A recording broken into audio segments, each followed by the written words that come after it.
嗨，大家好，我是爱做美食的于姐，今天给大家分享一道黄川特色美食混皮滑肉汤。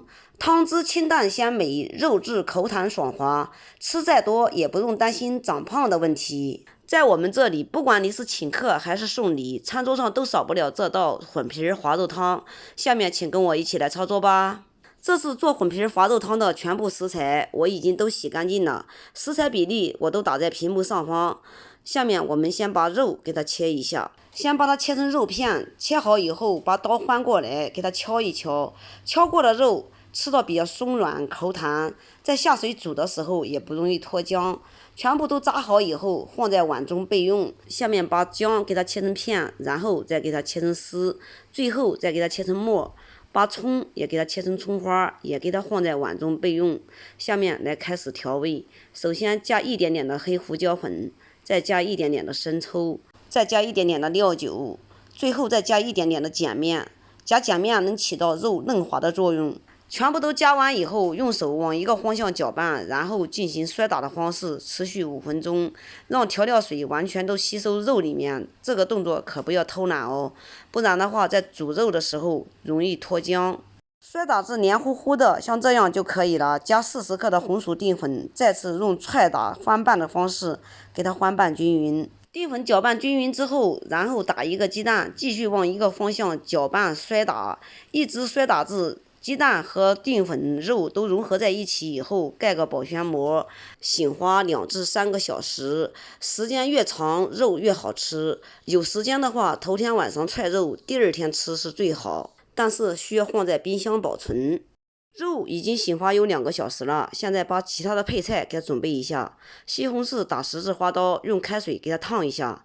趁到烫西红柿的时间，我们把粉皮也给它切一下，装在盘子里备用。然后把葱给它切成葱花，把姜给它切成片，然后再给它切成丝，也放在盘子里备用。葱姜蒜末全部都切好以后，放在盘子里端在一旁备用。把西红柿的外皮给它扒掉，然后一切2半，去掉中间的蒂，给它切成片，放在盘子里备用。下面用温开水把粉皮也给它洗一下，洗好以后沥水倒在盆子里备用。全部工作都准备好以后，把肉也给它端出来，重新给它搅拌一下，也放在案板上备用。现在开始起锅，锅热以后打少许的油，油热以后葱姜蒜爆锅，然后加一点点的黑胡椒粉一起爆香，随后下入西红柿进行翻炒，随便翻炒2下，加一点点的盐，继续翻炒，把西红柿的汁水给它炒出来，然后再加一点点的盐。把所有汤汁里边的盐全部都加在西红柿里，继续翻炒，汁水全部都炒出来以后，加开水适量。有的朋友该问了，什么叫适量？你感觉够你家人吃了，这就叫适量。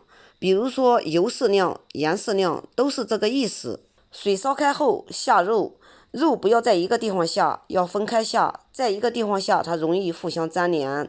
在下肉之前，必须先把它搅拌搅拌。不然的话，在煮制的时候容易脱浆。肉全部都下完以后，不要动，盖住盖子焖2分钟。2分钟后，用铲子轻轻的翻动，随后把里面的葱姜给它挑掉，因为味道已经在汤汁里面，葱姜在里面影响卖相。葱姜挑完以后，把粉皮加入锅里，用筷子随便翻拌一下，盖住盖子再煮2分钟。2分钟后，汤汁已经煮好了，加一点点的鸡精，再加一点点的蒜末。其他调料就不用加的了，加其他调料，混皮滑肉汤就不正宗了。现在出锅让大家看一下，汤汁清淡，肉质鲜美口弹。出锅后再撒一把葱花，更加完美。看看想吃吗？想吃你也动手做起来吧。好了，今天的视频就给大家分享到这里吧。我是于姐，如果你喜欢我的视频，请不要忘记关注我哟。